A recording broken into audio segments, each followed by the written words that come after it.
बंदी छोड़ सतगुरु रामपाल जी परमेश्वर जी की जय हो। भाई और बहनों, पुस्तक भोगेगा अपना किया रे, इसके ऊपर वीडियो बनाने की श्रृंखला जारी है।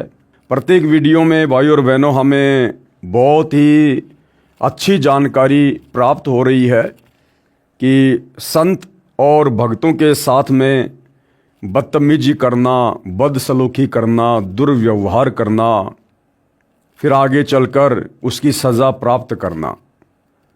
तो भाई और बहनों, हमें शिक्षा भी मिल रही है और साथ में करोथा कांड से लेकर बरवाला कांड, इनमें किन किन लोगों की विशेष भूमिका रही है, सतगुरु रामपाल जी परमेश्वर जी का प्रत्यक्ष या अप्रत्यक्ष रूप से उन लोगों के प्रति क्या रवैया रहा है, ये सारी बातें हमें इस पुस्तक भोगेगा अपना किया से प्राप्त हो रही है। साथ ही सतगुरु रामपाल जी के विषय में वर्तमान समय को लेकर बहुत सारे भविष्य वक्ताओं ने सैकड़ों वर्ष पहले भविष्यवाणियां की हुई हैं। उन भविष्यवाणियों से हमें पता चल रहा है कि वर्तमान में सतगुरु रामपाल जी परमेश्वर जी ही वह युग परिवर्तन का कारण बनने वाले महापुरुष हैं, जिनकी अध्यक्षता में पूरा विश्व एक होगा। जय गुरुदेव की भविष्यवाणी हमने पढ़ी, फ्लोरेंस की भविष्यवाणी हमने पढ़ी। आज हम नास्त्रदमस की भविष्यवाणी को देखेंगे कि उन्होंने सैकड़ों वर्ष पहले सतगुरु रामपाल जी के विषय में क्या कुछ अपनी दिव्य दृष्टि से देखकर कहा है। उसी दिव्य महापुरुष, कौन से दिव्य महापुरुष? सतगुरु रामपाल जी के विषय में नास्त्रदमस की भविष्यवाणी। संत रामपाल जी महाराज की अध्यक्षता में हिंदुस्तान विश्व धर्म गुरु के रूप में प्रतिष्ठित होगा। इसमें कोई संशय नहीं है भाई और बहनों, कोई मीन मेख नहीं है किसी भी प्रकार की। ये वर्तमान में आप लोगों को चाहे विश्वास हो या ना हो, क्योंकि अभी आप जी अध्यात्म से दूर हैं, सतगुरु रामपाल जी के प्रवचनों से दूर हैं। लेकिन जब आप सतगुरु रामपाल जी के सत्संग सुनना शुरू करेंगे, आपको पता चलेगा कि सतगुरु रामपाल जी के अलावा धर्म ग्रंथों का सार, निष्कर्ष, उनके अंदर छुपा हुआ वो तत्व भेद आज तक किसी भी व्यक्ति ने, चाहे वो आचार्य हो, शंकराचार्य हो, मंडलेश्वर हो, किसी भी धर्म का धर्म गुरु हो, उसने अपने समाज को निकाल कर नहीं दिया। और सतगुरु रामपाल जी सन 1994 से न केवल हिंदू धर्म के धर्मशास्त्रों का, बल्कि मुस्लिम, ईसाई, सिख व अन्य धर्मों के धर्म ग्रंथों का निष्कर्ष अर्थात भक्ति के विषय में संपूर्ण जानकारी, सृष्टि रचना संपूर्ण जानकारी उन्होंने सर्व समाज के सामने प्रस्तुत कर दी है, जो कि सर्व धर्मशास्त्रों से प्रमाणित है। तो आने वाले समय में भारत ही आध्यात्मिक मामले में सर्वोपरि देश होगा और भारत को सर्वोपरि देश बनाने में सतगुरु रामपाल जी का ही एकमात्र महत्वपूर्ण योगदान होगा। तो सतगुरु रामपाल जी ही आने वाले समय में विश्व गुरु के रूप में पूरी दुनिया के सामने प्रकट होंगे। फ्रेंच यानी फ्रांस देश के नास्त्रदमस नामक प्रसिद्ध भविष्यवक्ता ने सन ईस्वी सन 1555 में 1000 श्लोकों में भविष्यवाणी की सांकेतिक सत्य भविष्यवाणियाँ लिखी हैं। 100 श्लोकों के 10 शतक बनाए हैं, जिनमें से अब तक सर्व सिद्ध हो चुकी हैं। यदि आज से पहले उनकी सारी भविष्यवाणियाँ सिद्ध हो चुकी हैं, तो निसंशय आगे के समय के लिए उन्होंने जो सतगुरु रामपाल जी के विषय में कहा है, वो भी निर्विवाद रूप से सत्य ही साबित होंगी।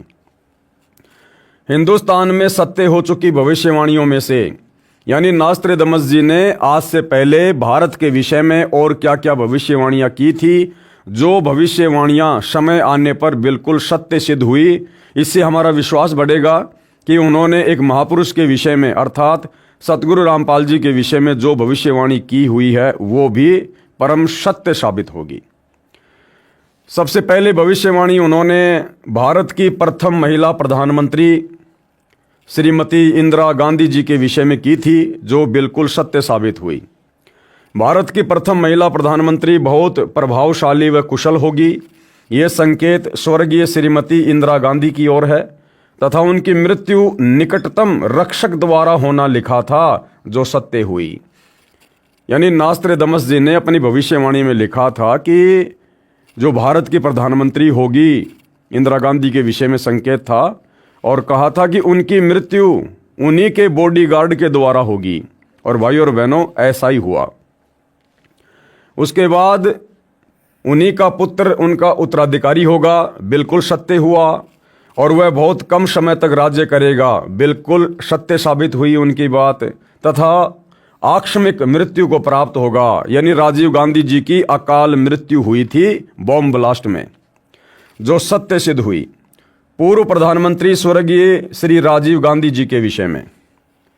आगे संत रामपाल जी महाराज के विषय में भविष्यवाणी नास्त्रेदमस द्वारा जो विस्तार पूर्वक लिखी है, तो हम इसको देखते हैं। अपनी भविष्यवाणी के शतक 5 के अंत में तथा शतक 6 के प्रारंभ में नास्त्रेदमस जी ने लिखा है कि आज अर्थात ईस्वी सन 1555 से ठीक 450 वर्ष बाद अर्थात सन 2006 में एक हिंदू संत यानी शायरन प्रकट होगा। प्रकट होने का मतलब है 2006 में करोथा कांड हुआ, और करोथा कांड के बाद विशेषकर हरियाणा से बाहर के लोग भी जानने लगे कि हरियाणा में संत रामपाल जी भी कोई संत है, कोई महापुरुष है, अर्थात सर्व जगत में उनकी चर्चा होगी। उस समय उस हिंदू धार्मिक संत यानी शायरन की आयु 50 व 60 वर्ष के बीच होगी। परमेश्वर ने नास्त्रेदमस को संत रामपाल जी महाराज के अधेड़ उम्र वाले शरीर का साक्षात्कार करवाकर चलचित्र की भांति सारी घटनाओं को दिखाया और समझाया। जिस प्रकार महाभारत का युद्ध कुरुक्षेत्र के मैदान में हो रहा था और हस्तिनापुर में कई किलोमीटर दूर बैठा बैठा संजय दिव्य दृष्टि प्राप्त करके धृतराष्ट्र को सारे युद्ध का वर्णन बिल्कुल सटीक बता रहा था, दिव्य दृष्टि के माध्यम से संजय चलचित्र की भांति पूरे युद्ध को देख रहा था। इसी प्रकार परमपिता परमेश्वर जी ने नास्त्रेदमस जी को आने वाले भविष्य के विषय में चलचित्र की तरह दिखाया, और नास्त्रेदमस जी ने ज्यों का त्यों अपनी भविष्यवाणी में लिख दिया, जो वर्तमान में सतगुरु रामपाल जी पर शब्दा शब्द खरी उतर रही है। श्री नास्त्रेदमस जी ने 16वीं सदी को प्रथम शतक कहा है। इस प्रकार 5वां शतक 20वीं सदी हुआ। नास्त्रेदमस जी ने कहा है कि वह धार्मिक हिंदू नेता अर्थात संत, जिसको शायरन भी कहते हैं, 5वें शतक के अंत के वर्ष में अर्थात सन 1999 में घर घर सत्संग करना त्याग कर अर्थात चौखटों को लांग कर बाहर आएगा। घर घर सत्संग करना त्याग कर अर्थात सतगुरु रामपाल जी ने 1999 में गांव-गांव में जाकर आदरणीय गरीबदास जी महाराज जी की अमर वाणियों का अखंड पाठ करना त्याग कर सत्संग करना छोड़कर, और भक्तों ने जो करोथा आश्रम बनाया था उस आश्रम में बैठकर सत्संग करने लगे, और समाचार पत्रों के माध्यम से भी सत्यार्थ प्रकाश के लेख व अन्य धार्मिक लेख उन्होंने समाज में भेजने शुरू किए, तथा अपने अनुयायियों को शास्त्र विधि अनुसार भक्ति मार्ग बताएगा। उस महान संत के बताए मार्ग से अनुयायियों को अद्वितीय आध्यात्मिक और भौतिक लाभ होगा। उस तत्व दृष्टा हिंदू संत के द्वारा बताए शास्त्र प्रमाणित तत्व ज्ञान को समझकर परमात्मा चाहने वाले श्रद्धालु ऐसे अचंभित होंगे जैसे कोई गहरी नींद से जागा हो। उस तत्व दृष्टा हिंदू संत द्वारा सन 1999 में चलाई आध्यात्मिक क्रांति 2006 तक चलेगी। तब तक बहुसंख्या में परमात्मा चाहने वाले भगत तत्व ज्ञान समझकर अनुयायी बनकर सुखी हो चुके होंगे। उसके पश्चात उस स्थान की चौखट से भी बाहर लांघेगा। उसके पश्चात 2006 से स्वर्ण युग प्रारंभ होगा। नोट: प्रिय पाठक जन कृपया पढ़ें निम्न भविष्यवाणी जो फ्रांस देश के वासी श्री नास्त्रेदमस जी ने की थी, जिसके विषय में मद्रास के एक ज्योतिष शास्त्री के एस कृष्णमूर्ति ने कहा है कि नास्त्रेदमस जी द्वारा सन 1555 में लिखी भविष्यवाणियों का यथार्थ अनुवाद सन 1998 में महाराष्ट्र में एक ज्योतिष शास्त्री करेगा। वह ज्योतिष शास्त्री नास्त्रेदमस की भविष्यवाणी का सांकेतिक भाषा का स्पष्टीकरण कर उसमें लिखित भविष्य घटनाओं का अर्थ देकर अपना भविष्य ग्रंथ प्रकाशित करेगा। यानी महाराष्ट्र का कोई एक ज्योतिषाचार्य होगा जो नास्त्रेदमस की सांकेतिक भविष्यवाणियों को समझकर और सरल भाषा में, मराठी भाषा में लिखेगा और एक नए ग्रंथ की रचना करेगा। उसी ज्योतिष शास्त्री द्वारा यथार्थ अनुवादित की गई पुस्तक के अनुवादकर्ता के शब्दों में पढ़िए। यानी उस ज्योतिषाचार्य ने क्या कुछ लिखा है नास्त्रेदमस की भविष्यवाणियों को सरल करके, जो सतगुरु रामपाल जी पर फिट बैठती हैं। पेज नंबर 32 व 33 पर, ठहरो, स्वर्ण युग अर्थात राम राज्य आ रहा है, यानी आध्यात्मिक राज्य आ रहा है या आध्यात्मिक युग आ रहा है। एक अधेड़ उम्र का औदार्य यानी उदार अजोड़ महासत्ता अधिकारी भारत ही नहीं सारी पृथ्वी पर स्वर्ण युग लाएगा और अपने सनातन धर्म का पुनरुत्थान करके यथार्थ भक्ति मार्ग बताकर सर्वश्रेष्ठ हिंदू राष्ट्र बनाएगा। ध्यान से सुनना भाइयों और बहनों, लिखने वाले सतलोक आश्रम वाले हैं। क्या लिख रहे हैं? और अपने सनातन धर्म का पुनरुत्थान करके, यानी जो सनातन धर्म धीरे धीरे लुप्त होता जा रहा है, लुप्त हो ही चुका है, केवल सनातन का नाम रह गया, बाकी सारे कर्म और भक्ति सनातन के विपरीत भारतवासी कर रहे हैं। तो वो जो महापुरुष होगा वो दोबारा से सनातन का पुनरुत्थान करेगा। यानी धार्मिक क्षेत्र में उससे बड़ा योगदान, उससे बड़ी क्रांति और कोई नहीं लाएगा। ये पुस्तक भाइयों और बहनों सतलोक आश्रम वालों ने लिखी थी 2014 के बरवाला कांड से पहले, और वर्तमान समय चल रहा है 2025 का, जिस समय आप ये वीडियो देख रहे हैं। लिखने वाले सतलोक आश्रम वाले क्या लिख रहे हैं कि वह महापुरुष अर्थात संत रामपाल जी सनातन धर्म का पुनः उत्थान करेगा। और भाइयों और बहनों, अभी 12 दिसंबर 2025 को इन्हीं सतलोक आश्रम वालों ने सतगुरु रामपाल जी का झूठा मान सम्मान दिल्ली में उनकी फोटो को ले जाकर, और एक कोई काली रमन संस्था थी उसके द्वारा कोई कार्यक्रम आयोजित किया जाता है हर साल, यानी अपने सामाजिक लोगों को वो लोग भारत गौरव अवार्ड के नाम से कोई पुरस्कार देते हैं। तो सतलोक आश्रम वाले वहां पर सतगुरु रामपाल जी की फोटो को ले गए, क्योंकि सतगुरु रामपाल जी वर्तमान 2025 में हिसार जेल में बैठे हुए, और वहां जाकर इन लोगों ने सतगुरु रामपाल जी का उस संस्था से सम्मान करवाया। और सतगुरु रामपाल जी को जो अवार्ड दिया गया वो किस क्षेत्र में दिया गया, आपको जानकर हैरानी होगी, सामाजिक कार्यों के क्षेत्र में। यानी हरियाणा में जो बाढ़ आई हुई थी, इन सतलोक आश्रम वालों ने फ्री में मोटर और पाइपें देकर बाढ़ का पानी निकलवा दिया, जिस कारण से इन्होंने सतगुरु रामपाल जी को सामाजिक कार्यकर्ता के रूप में ज्यादा प्रसिद्ध कर दिया। तो उस काली रमन संस्था ने संत रामपाल जी को सामाजिक कार्यों में योगदान के लिए एक वो मोमेंटो दे दिया। और भाइयों और बहनों, उसी कार्यक्रम में एक और संत था, बिल्कुल नकली, उसको अपने नाम का परिचय देने का भी ज्ञान नहीं, स्वयं अपने नाम से पहले कह रहा कि मैं स्वामी फला फला आचार्य, जबकि अपने नाम से पहले कोई भी व्यक्ति श्री या स्वामी शब्द का यूज नहीं कर सकता। उसके चेले कर सकते हैं, दूसरा कर सकता है।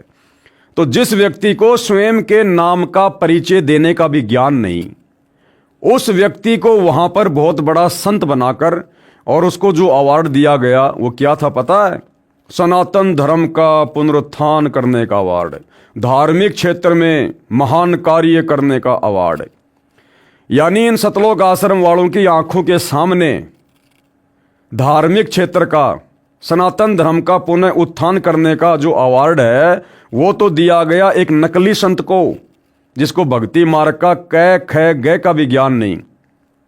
और सतगुरु रामपाल जी जो वास्तव में सारी सृष्टि के रचयिता हैं, अध्यात्म की जिन्होंने शुरुआत की है, इनके अलावा भक्ति मार्ग के विषय में कोई ABCD भी बता नहीं सकता, उस महापुरुष सतगुरु रामपाल जी को इन मंदबुद्धि सतलोक आश्रम वालों ने धार्मिक क्षेत्र का अवार्ड नहीं दिलवाया, सनातन धर्म के पुनरुत्थान का अवार्ड नहीं दिलवाया, केवल सामाजिक कार्यों में सहयोग करने का एक अवार्ड दिलवाया। एक छोटा सा वीडियो आपको दिखा देता हूं भाइयों और बहनों।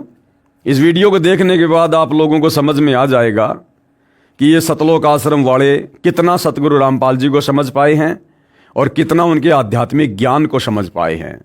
उस कार्यक्रम में इन्होंने सतगुरु रामपाल जी का सम्मान नहीं बल्कि उनका अपमान करवाया है। सतगुरु रामपाल जी के सामने अब उनकी छवि ले गए हैं उनका सम्मान करवाने के लिए, तो इनकी नज़रों में तो सतगुरु रामपाल जी का सम्मान हुआ है। तो सतगुरु रामपाल जी के सामने जो कि अध्यात्म के उत्पत्ति करता है, जनक हैं और एक नकली संत, 2 कोड़ी का जीव, उसको इन सतलोक आश्रम वालों की आंखों के सामने अध्यात्म का सर्वश्रेष्ठ अवार्ड दिया गया। इन नालायकों ने मुख से एक शब्द भी नहीं निकाला कि जी आप ये क्या कर रहे हो। अगर ये संत जी अध्यात्म को इतना जानते हैं, इतना पहचानते हैं, अगर ये इस अवार्ड के योग्य हैं, तो इनको सतगुरु रामपाल जी के भक्तों के साथ में डिबेट करनी चाहिए, आध्यात्मिक ज्ञान चर्चा करनी चाहिए। उसके बाद जो विजयी हो उसको ये अवार्ड दिया जाना चाहिए। लेकिन ये आश्रम वाले मान बढ़ाई के भूखे बैठ गए वहां पर सबसे आगे, सर पे पैर के पगड़ी, और अपनी आंखों से देखते रहे सतगुरु रामपाल जी की बेइज्जती। और जिस नकली संत को अवार्ड दिया गया उसका भी एक छोटा सा वीडियो आप देख लीजिए। उसका इंटरव्यू भी यही सतलोक आश्रम वाले ले रहे हैं, खुशी खुशी इंटरव्यू ले रहे हैं, जबकि शर्म के मारे इनको डूब के मर जाना चाहिए था। देखिएगा। यहाँ पर कुछ संतों को भी अवार्ड दिया गया है, साथ में संत रामपाल जी को भी अवार्ड दिया गया है, तो यहाँ बातचीत करेंगे। नमस्कार जी। नमस्कार। क्या नाम है जी? स्वामी गौरी शंकराचार्य। आपको भी अवार्ड दिया है, अभी हमने देखा आपको भी अवार्ड दिया गया है। थोड़ा हमारे दर्शकों को बताइए कि आपके जिन कार्य क्षेत्र हैं उनके लिए बताइए। देखिए, हम धार्मिक क्षेत्र के व्यक्ति हैं। हमारा काम सनातन वैदिक धर्म का प्रचार प्रसार करना। हम लगभग 18 देशों में इस वक्त सनातन धर्म का प्रचार करते हैं, ठीक है। और योग है हमारा जो सब्जेक्ट है, मेडिटेशन है। इस प्रकार से हम समाज में कई देशों में हम लोग कार्यक्रम करते हैं। और विशेष हम ये कह सकते हैं कि हम एक सच्चे सिपाही है सनातन वैदिक धर्म के, और उसके लिए जो हो सकता है क्षेत्र में हम आगे बढ़ते हैं। तो भाइयों और बहनों, ये छोटा सा वीडियो दिखाने का मेरा मकसद ये था कि जो सतलोक आश्रम वाले इस पुस्तक में खुद लिख रहे हैं सतगुरु रामपाल जी के विषय में कि सनातन धर्म का पुनरुत्थान करके यथार्थ भक्ति मार्ग बताकर सर्वश्रेष्ठ हिंदू राष्ट्र बनाएगा, तो सतगुरु रामपाल जी के बारे में ये खुद क्या लिख रहे हैं। और वर्तमान में ये लोग सतगुरु रामपाल जी को भक्ति मार्ग का सर्वश्रेष्ठ योद्धा घोषित ना करके, साबित ना करके, एक छोटे से सामाजिक कार्यकर्ता के रूप में समाज के सामने पेश करके उनकी बेइज्जती करवा रहे हैं।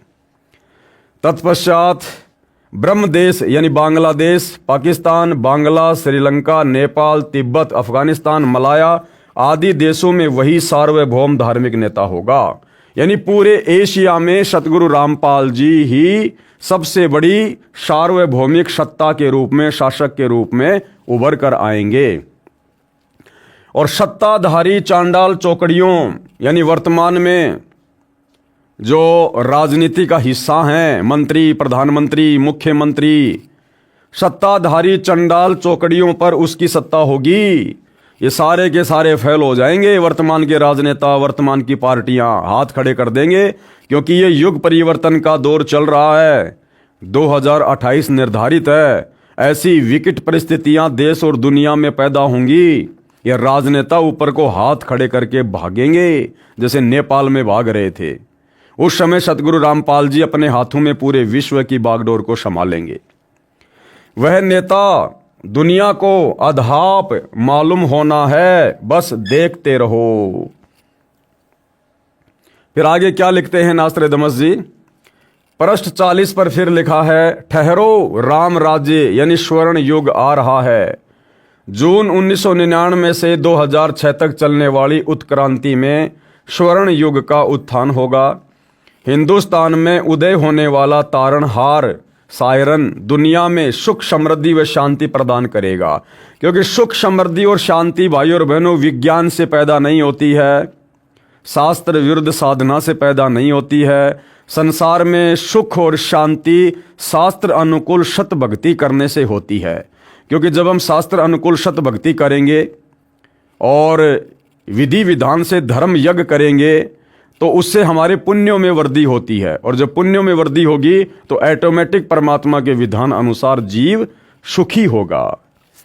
नास्त्रेदमस जी ने निसंदेह कहा है कि प्रकट होने वाला सायरन, यानी सारी दुनिया के सामने अचानक से प्रकट होने वाला सायरन अभी ज्ञात नहीं है, लेकिन वह क्रिश्चियन अथवा मुसलमान हरगिज नहीं है, वह हिंदू ही होगा। और मैं नास्त्रेदमस उसका अभी छाती ठोक कर गर्व करता हूं, क्योंकि उस दिव्य स्वतंत्र सूर्य सायरन का उदय होते ही सारे पहले वाले विद्वान कहलाने वाले महान नेताओं को निष्प्रभ होकर उसके सामने नम्र बनना पड़ेगा।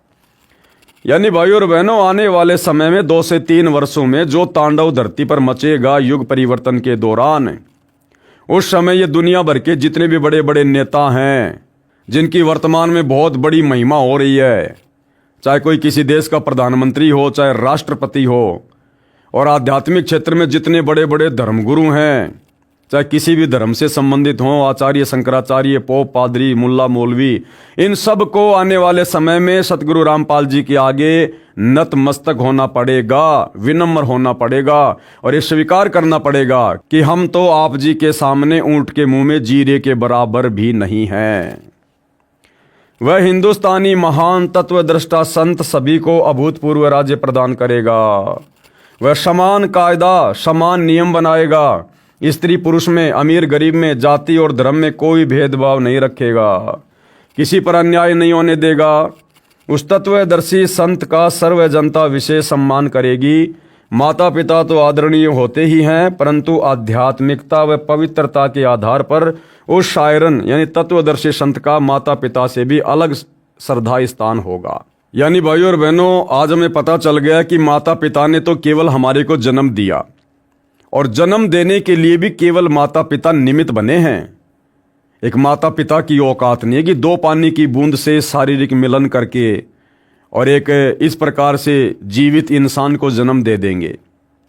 ये सारा का सारा विधान परमात्मा का बनाया हुआ है, माता पिता केवल निमित्त बनते हैं।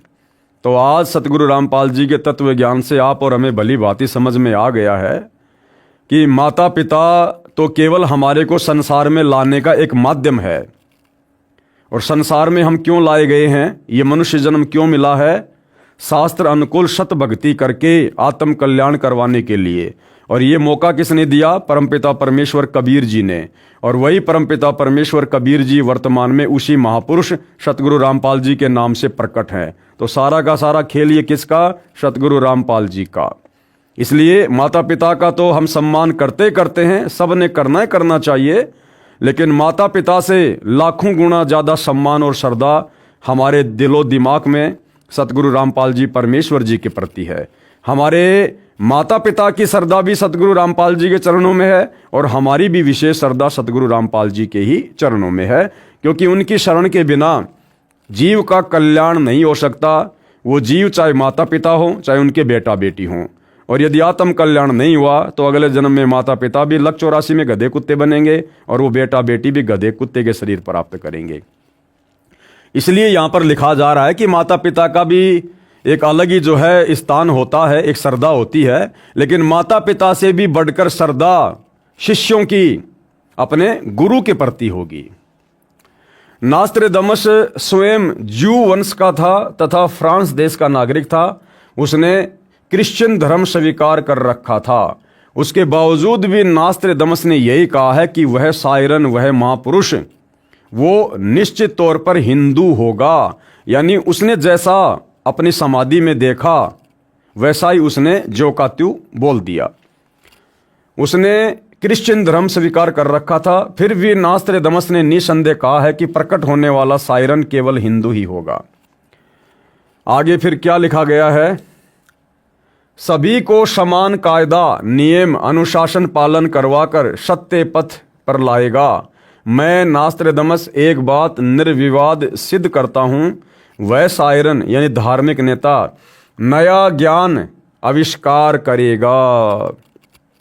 नया ज्ञान आविष्कार करने का मतलब है अध्यात्म के विषय में वो अनसुलझे रहस्य उजागर करेगा, अर्थात सृष्टि रचना को बताएगा, सचखंड की जानकारी देगा और सार शब्द सार नाम का आविष्कार करके, उन गुप्त मंत्रों का आविष्कार करके अपने अनुयायियों को देगा।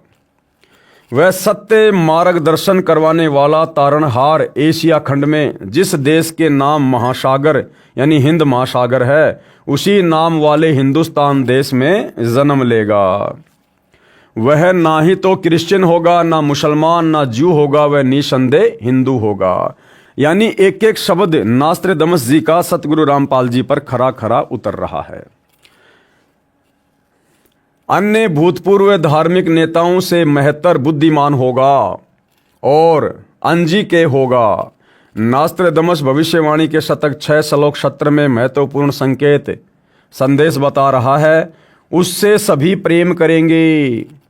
सतगुरु सुंदर रूप अपारा, सतगुरु 3 लोक से न्यारा, उसे सभी प्रेम करेंगे। अब भाई और बहनों, सतगुरु रामपाल जी की शरण में आने से पहले आप और हम भी इसी सांसारिकता के झूठे रंग में रंगे हुए थे। पहले हमें अपने माता पिता अच्छे लगते थे, शादी होने के बाद हमें अपनी स्त्रियां अच्छी लगने लगी, स्त्रियों से बच्चे उत्पन्न होने के बाद हमें बच्चे अच्छे लगने लगे, बच्चों के बच्चे होने के बाद फिर वो पोते पोतियां हमें अच्छे लगने लगे। लेकिन अब सतगुरु रामपाल जी के ज्ञान से परिचित होने के बाद हम परिवार में रहते हैं, सभी का आदर सम्मान करते हैं, अपनी जिम्मेदारियां निभाते हैं, सबसे प्यार प्रेम से रहते हैं। लेकिन हम भक्तों का जो विशेष प्यार है, प्रेम है, लगाव है, वो केवल हमें अपने गुरुदेव भगवान से है। क्यों? क्योंकि उन्होंने हमारी आत्मा को जगा दिया, जो आत्मा अज्ञान में सोई हुई थी। उन्होंने हमें मोक्ष मुक्ति का मार्ग दिखा दिया, अन्यथा हम 184 योनियों में गधे कुत्ते सूअर बनकर यहीं भटकते रहते, भरमते रहते। ये परिवार आज है, यदि भक्ति ना मिलती तो कल ये परिवार भी हमसे बिछुड़ता और हम भी 184 योनियों में और फिर नरक में कष्ट भोगते। इसलिए इन तमाम बातों पर विचार करके हमारी जो श्रद्धा है वो सतगुरु रामपाल जी के प्रति विशेष है, अटूट है। उसका बोलबाला रहेगा, उसका भय भी रहेगा। भाई भगत को तत्व ज्ञान हो जाएगा कि यदि मर्यादा तोड़ दी, भक्ति को हल्के में ले लिया, गुरु के प्रति मन में कोई दोष आ गया तो भैया मर्यादा टूटेगी, फिर 184 में जाएगा, मोक्ष नहीं हो पाएगा। और मोक्ष नहीं हुआ तो फिर क्या होगा? नरक में जाएगा, जीवन बर्बाद हो जाएगा, युगों युग बीत जाएंगे, ना जाने परमात्मा फिर कब संभालेगा। तो फिर भगत को भय भी होगा। और भाई और बहनों, भय बिना भक्ति नहीं होती, भक्ति में भय भी जरूरी है। कोई भी अपकृत्य करना नहीं सोचेगा, यानी कोई भी दुष्कर्म नहीं करेगा, फिर भगत उसका नाम व कीर्ति त्रिखंड में गूंजेगी, तीनों लोकों में गूंजेगी, अर्थात आसमानों के पार उसकी महिमा का बोलबाला होगा। अब तक अज्ञान निंद्रा में गाड़े सोए हुए समाज को तत्व ज्ञान की रोशनी से जगाएगा। सर्व मानव समाज हड़बड़ा कर जागेगा, उसके तत्व ज्ञान के आधार से भक्ति साधना करेगा, सर्व समाज से सत्य साधना करवाएगा, जिस कारण सर्व साधकों को अपने आदि अनादि स्थान सतलोक में अपने पूर्वजों के पास ले जाकर वहां स्थायी स्थान प्राप्त करवाएगा, यानी वारिस बनाएगा। इस क्रूर भूमि काल लोक से मुक्त करवाएगा, ये शब्द बोल उठेगा। आगे क्या कुछ सतगुरु रामपाल जी के विषय में लिखा है? यह हिंसक महाकाल कौन है, कहाँ है, ये बात सायरन यानी तत्वदर्शी संत ही बताएगा। उस क्रूर चंद्र से वह सायरन ही मुक्त करवाएगा। और निसंदेह सृष्टि रचना के माध्यम से हमें पता चल गया है कि ये काल कौन है, क्यों यहाँ हमें जन्म और मरण के चक्कर में कर्म बंधन में बांध रखा है, और किस प्रकार से हम इस काल के लोक से मुक्ति प्राप्त करेंगे। सायरन यानी तत्वदर्शी संत के कारगिर्द में इस भूतल की पवित्र भूमि पर हिंदुस्तान में स्वर्ण युग का अवतरण होगा, फिर वह पूरे विश्व में फैलेगा। उस विश्व नेता और उसके सद्गुणों की उसके बाद भी महिमा गाई जाएगी। भाई जो पूरी पृथ्वी को एक प्रकार से सतयुग में तब्दील करके चला जाएगा। अपने मिशन को पूरा करने के बाद सतगुरु रामपाल जी जब शरीर सतलोक को प्रस्थान करेंगे तो आने वाले लाखों वर्षों तक इस पृथ्वी पर उनके इस महान उपकार के लिए दुनिया उनको याद किया करेगी और लाखों वर्षों तक पृथ्वी पर उन्हीं का बोलबाला होगा, उन्हीं की महिमा होगी।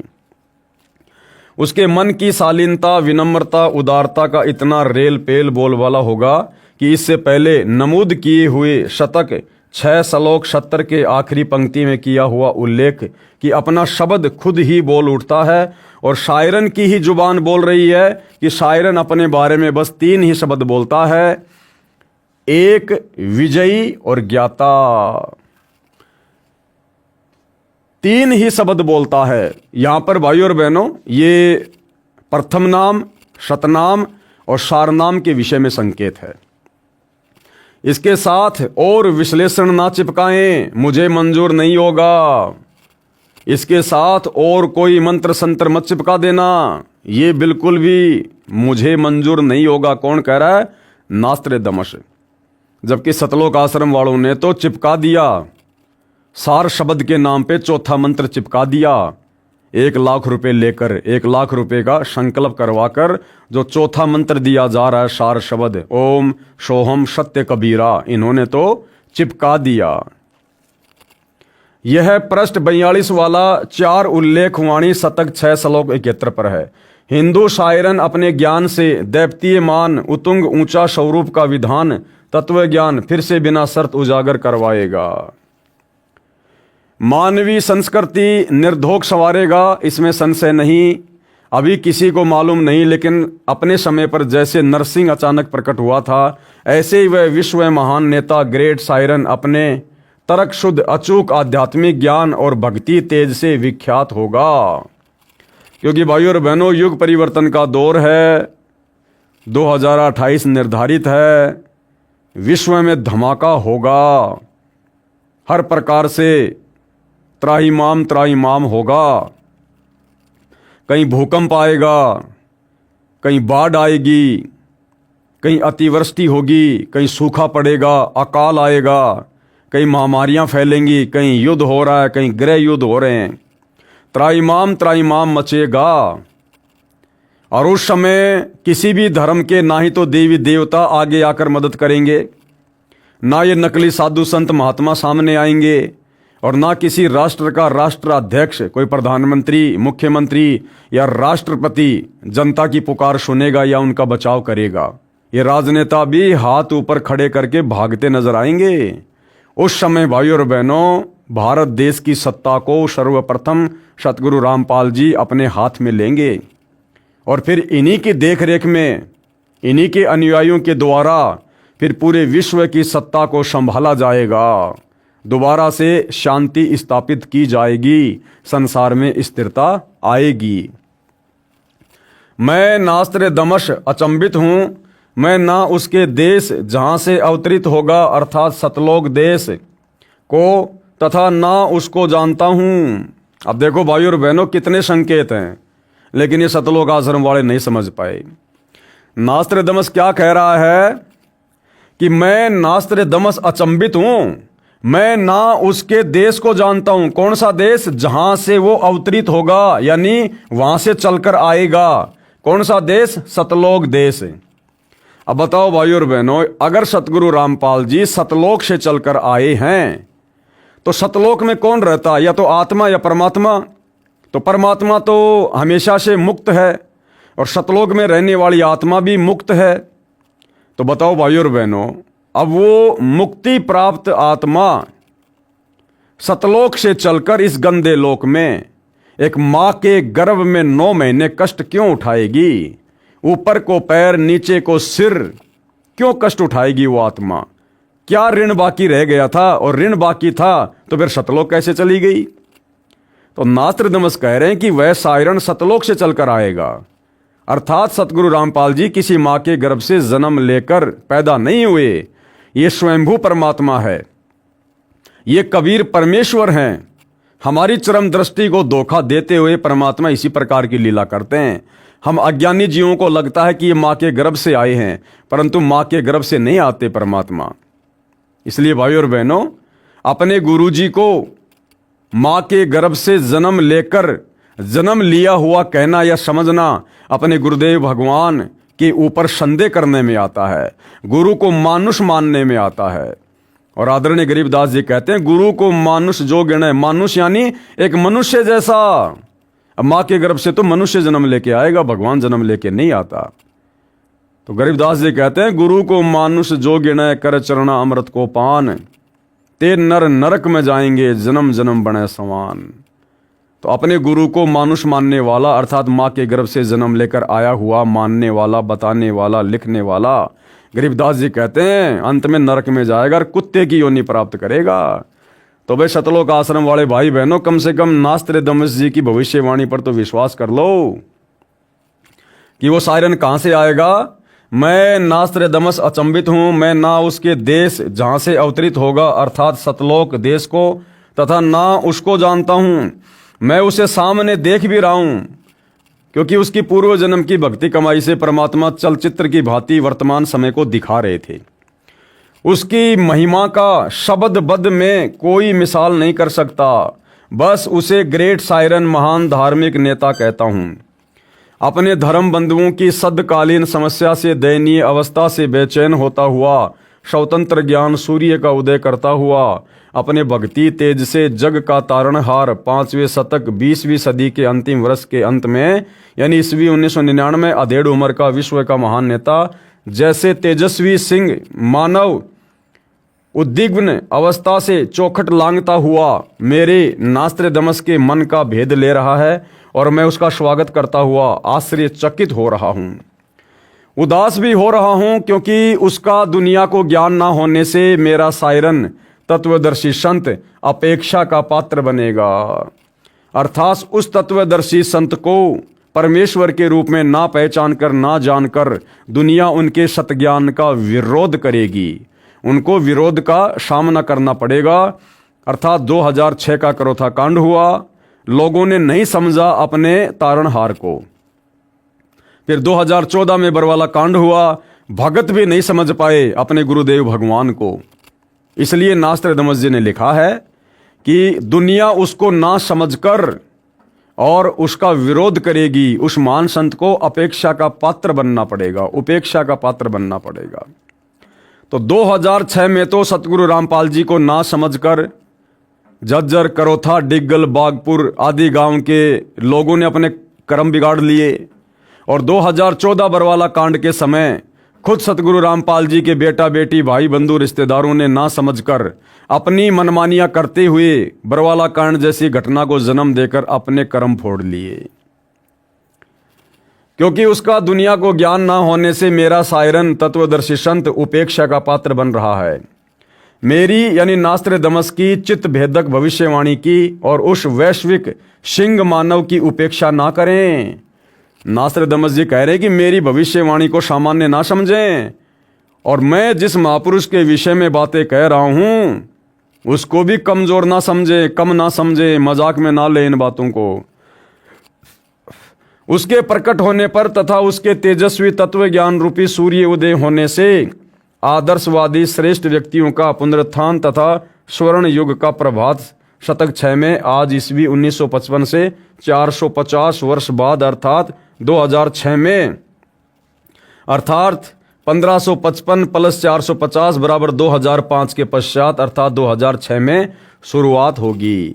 इस कृतार्थ शुरुआत का मैं नास्त्रदामस दृष्टा हो रहा हूं। यानी 15वीं सदी में नास्त्रदामस जी अपनी ध्यान समाधि में पूर्व जन्म की भक्ति के फलस्वरूप सतगुरु रामपाल जी के इस वर्तमान समय को, उनकी उम्र को, उनके कार्यों को, उनके ओजस्वी और तेजस्वी व्यक्तित्व को बिल्कुल देख रहे थे। फिर आगे क्या कहा है, पृष्ठ 44, 45, 46 पर नास्त्रदामस शतक 1 श्लोक 50 में फिर प्रमाणित कर रहा है, 3 ओर से सागर से घिरे द्वीप हिंदुस्तान देश में उस महान संत का जन्म होगा अर्थात प्रकट होगा। उस समय तत्व ज्ञान के अभाव से अज्ञान अंधेरा होगा। यानी जब सतगुरु रामपाल जी ने सन 1994 से अपने यथार्थ 13वें कबीर पंथ की शुरुआत की है, उससे पहले बिल्कुल अज्ञान अंधेरा था। अध्यात्म की कोई ज्योति कहीं नहीं जली हुई थी। चारों तरफ काल के द्वारा भेजे गए संतों का बोलबाला था। शास्त्र विरुद्ध साधना ही पृथ्वी पर हो रही थी। नैतिकता का पतन होकर हाहाकार मचा होगा। वह सायरन धार्मिक नेता गुरुवर अर्थात गुरुजी को वर यानी श्रेष्ठ मानकर अपनी साधना करेगा तथा करवाएगा। नास्त्रदमस जी कह रहे हैं कि वो है सायरन यानी वह महापुरुष अर्थात सतगुरु रामपाल जी गुरु को सर्वश्रेष्ठ बताकर स्वयं भी भक्ति करेगा और अपने अनुयायी से भी करवाएगा।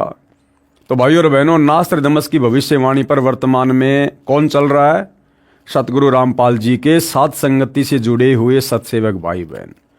क्योंकि हम अपने गुरु को ही तो सर्वश्रेष्ठ मानकर, भक्ति का जनक मानकर, सारी सृष्टि का रचनहार मानकर, एकमात्र हम उन्हीं को अपना इष्ट मानकर उनकी पूजा 5 दीपक वाली थाली से उतारते हुए, तीनों समय की आरती करते हुए, उनके शीश पर चवर लहराते हुए और उन्हीं को एकमात्र गीता अध्याय 3 श्लोक 13 के अनुसार परमात्मा मानकर भोग लगाते हुए हम भाई बहन भक्ति कर रहे हैं नहीं कर रहे?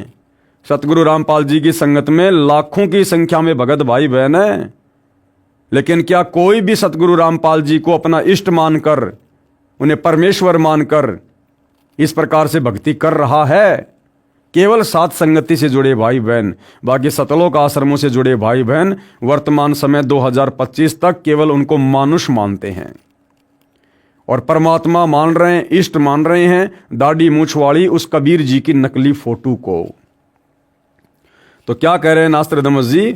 वह सायरन अर्थात धार्मिक नेता गुरुवर अर्थात गुरु जी को वर यानी श्रेष्ठ मानकर अपनी साधना करेगा तथा करवाएगा। यानी सतगुरु रामपाल जी ने भी अपने मुंह बोले गुरु जी को ही महत्वता दी, आप और हमें गुरु का महत्व समझाने के लिए।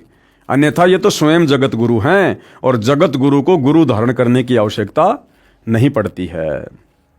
वह धार्मिक नेता अर्थात तत्वदर्शी संत अपने धर्म बल अर्थात भक्ति की शक्ति से तथा तत्व ज्ञान द्वारा सर्व राष्ट्रों को नतमस्तक करेगा। एशिया में उसे रोकना अर्थात उसके प्रचार में बाधा करना पागलपन होगा। शतक 1 श्लोक 50। नोट: नास्त्रदमस की भविष्यवाणी फ्रांस देश की भाषा में लिखी गई थी। बाद में एक पॉल ब्रंटन नामक अंग्रेज ने इस नास्त्रदमस की भविष्यवाणी सेंचुरी ग्रंथ को फ्रांस में कुछ वर्ष रहकर समझा, फिर इंग्लिश भाषा में लिखा। उसने गुरुवार शब्द को बृहस्पति यानी गुरुवार अर्थात थर्सडे जानकर लिख दिया कि वह अपनी पूजा का आधार बृहस्पतिवार को बनाएगा। वास्तव में गुरुवार शब्द है जिसका अर्थ है सर्व गुरुओं में जो एक तत्व ज्ञाता श्रेष्ठ है तथा गुरु को मुख्य मानकर साधना करना होता है। क्या लिख रहे हैं सतलोक आश्रम वाले? देखो, नास्त्रदमस की भविष्यवाणी को भी ये लोग शुद्ध करके लिख रहे हैं कि बृहस्पतिवार का क्या मतलब होता है। क्या कह रहे हैं? गुरु को मुख्य मानकर साधना करना होता है। तो बताओ भाई, फिर हम साथ संगति से जुड़े भाई बहन गुरुद्रोही कहां हुए? अरे इस लाखों की संगत में, लाखों की भीड़ में हम साथ संगति वाले भाई बहन ही तो हैं जो गुरु को सर्वश्रेष्ठ मानकर, गुरु को भक्ति का आधार मानकर और भक्ति कर रहे हैं। और जब गुरु को सर्वश्रेष्ठ मान लिया, फिर दाढ़ी मूछ वाली कबीर की नकली फोटो का हमारे घर में क्या काम, हमारे दरबार में क्या काम? फिर जून के महीने में उस दाढ़ी मूछ वाली कबीर की नकली फोटो का प्रकट दिवस मनाने का क्या मतलब? तो गुरु को सर्वश्रेष्ठ मानकर नास्त्रदमस की भविष्यवाणी के अनुसार हम सत्सेवक भाई बहन ही भक्ति कर रहे हैं।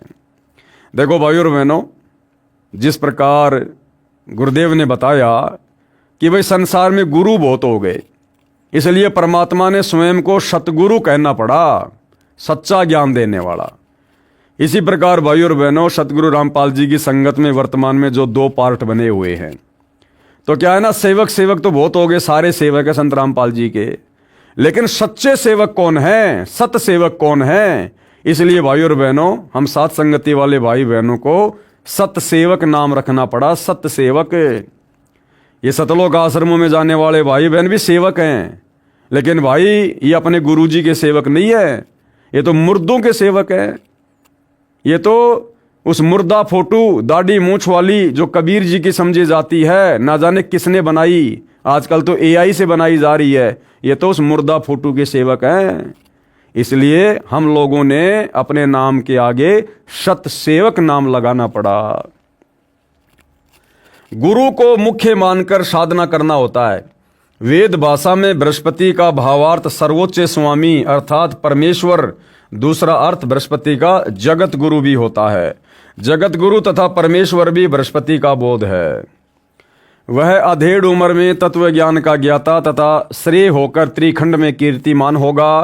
मुझ नास्त्रदमस को उसका नया उपाय साधना मंत्र ऐसा जालिम मालूम होता है जैसे सर्प को वश करने वाला गारडू मंत्र से महाविशैले सर्प को वश कर लेता है। यानी नास्त्रदमस जी कह रहे हैं कि उस शायरन के पास, तत्वदर्शी संत के पास भक्ति मार्ग का वह जबरदस्त मंत्र होगा, सतनाम। वो इतना प्रभावशाली होगा जैसे गारुड़ के पास में विषैले सर्प को काबू करने का मंत्र होता है। वह नया उपाय, नया कायदा बनाने वाला तत्ववेता दुनिया के सामने उजागर होगा। उसी को मैं नास्त्रदमस अचंभित होकर ग्रेट शायरन बता रहा हूँ। ग्रेट शायरन का मतलब है महान तत्वदर्शी संत। उसके ज्ञान के दिव्य तेज के प्रभाव से उस द्वीप कल्प यानी भारतवर्ष में आक्रामक तूफान खलबली मचेगी, अर्थात अज्ञानी संतों द्वारा विद्रोह किया जाएगा। उसको शांत करने का उपाय भी उसी को मालूम होगा। जैसे जालिम सरपनी को वश किया जाता है, वह सिंह के समान शक्तिशाली व तेज पुंज व्यक्तित्व का होगा। अब देखो भाई और बहनों, नास्त्रदमस जी कह रहे कि सतगुरु रामपाल जी का, उस महापुरुष का, ग्रेट शायरन का व्यक्तित्व क्या होगा? वह तेज पुंज व्यक्तित्व का होगा।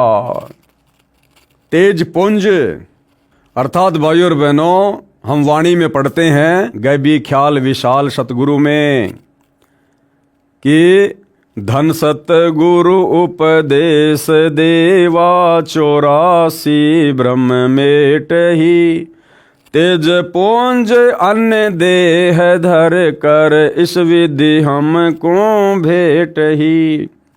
यानी वो कबीर परमात्मा जो सतलोक में तेज पुंज के शरीर युक्त है, वो अपनी काया को, अपने तेज पुंज वाले शरीर को हल्का करके और इस पृथ्वी पर प्रकट होता है।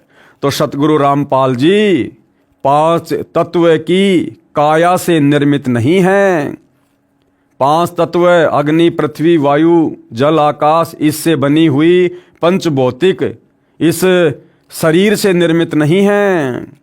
इसीलिए तो हम सत्सेवक भाई बहन अपने गुरुदेव भगवान को नूरी शरीर में मानकर, 5 तत्व की देह से अलग मानकर, तेज पुंज वाले व्यक्तित्व का मानकर और 8 सितंबर को उनका प्रकट दिवस मनाते हैं। प्रकट दिवस, क्योंकि कबीर परमात्मा सतगुरु रूप में प्रकट ही होते हैं, और जब प्रकट होते हैं तो उनकी तेज पुंज की देह होती है, भले हमें दिखाई ना दे, इसलिए हम उनका प्रकट दिवस मनाते हैं। तो यहां पर क्या लिखा जा रहा है? वह तेज पुंज व्यक्तित्व का होगा, यानी उसकी काया आम मनुष्य की भांति हाड़ मांस से निर्मित नहीं होगी, 5 तत्व से बनी नहीं होगी। वह तेज पुंज युक्त होगा। और नित्य नियम में हम रोज अपने गुरुदेव भगवान की सुबह सुबह महिमा करते हैं और क्या बोलते हैं? गरीब ऐसा सतगुरु हम मिला तेज पुंज के अंग, झिलमिल नूर जहूर है नर रूप श्वेत रंग।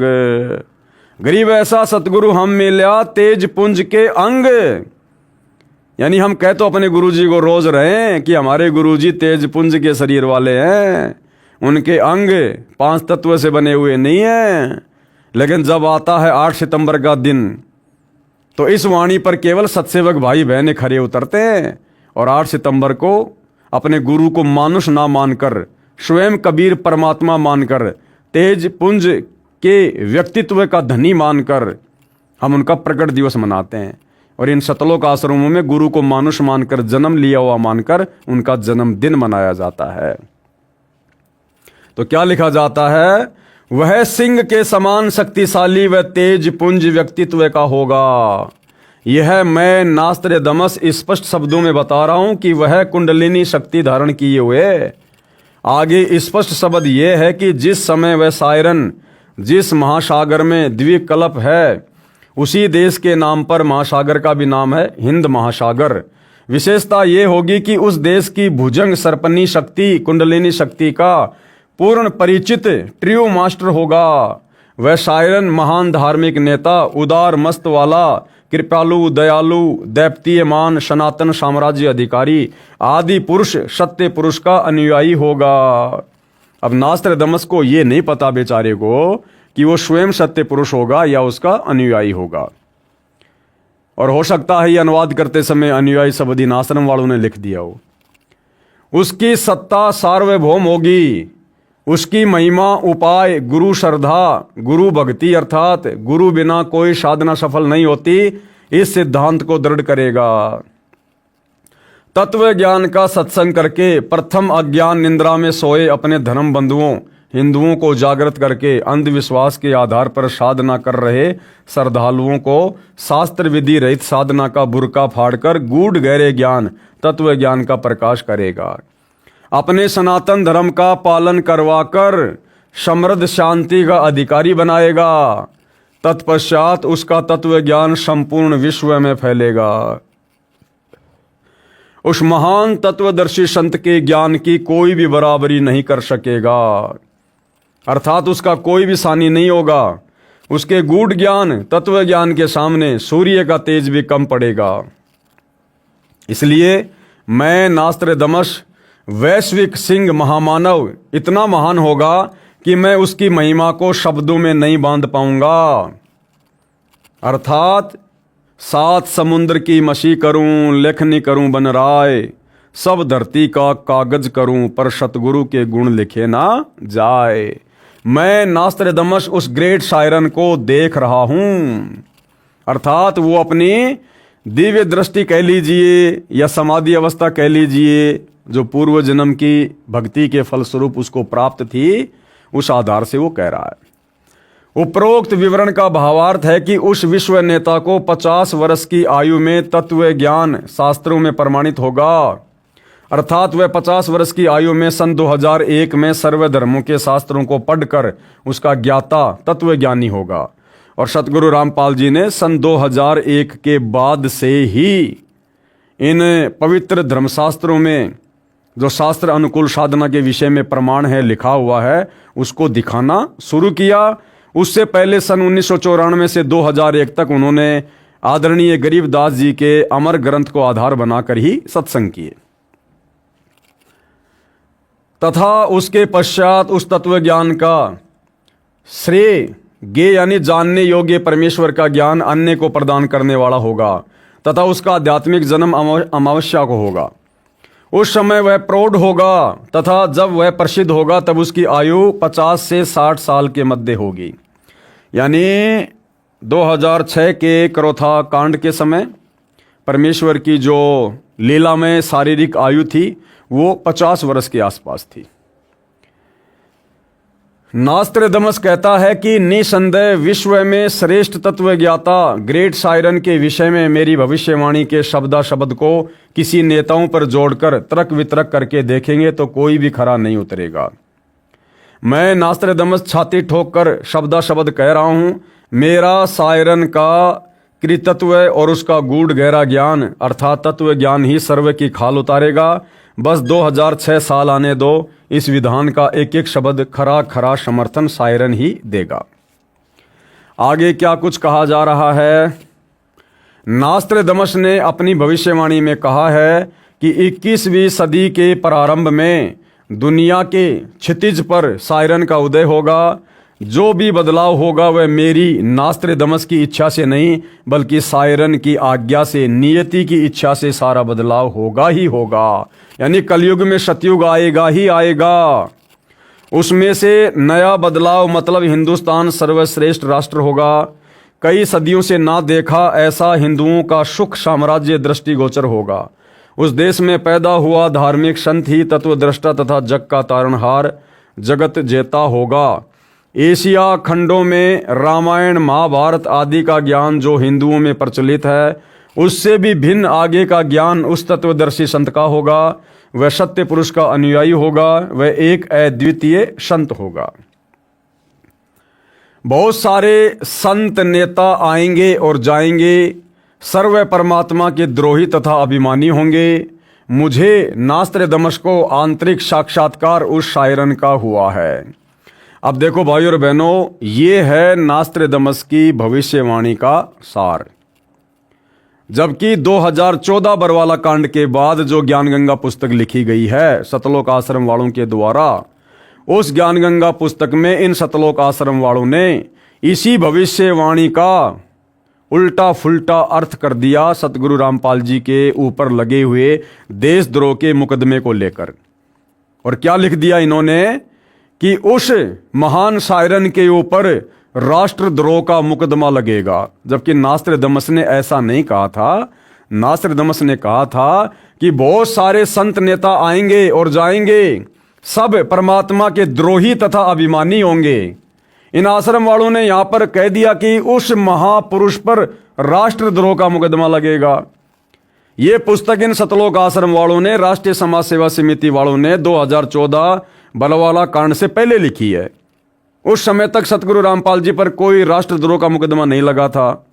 अगर उन पर ऐसा होना था, यदि पहले से यदि ऐसा ही भविष्यवाणी में लिखा हुआ था, तो इन आश्रम वालों ने इस पुस्तक में साफ साफ यहां पर राष्ट्रद्रोह का अर्थात देशद्रोह का नाम लिखना चाहिए था। लेकिन राष्ट्रद्रोह का मुकदमा लगने के बाद इन आश्रम वालों ने फिर यहां नास्त्रदमस की भविष्यवाणी में इस शब्द को ऐड किया है, जो कि गलत है। वह परम संत भारत के जिस प्रांत में जन्म लेगा उसका नाम 5 नदियों के नाम पर होगा, अर्थात पंजाब प्रांत।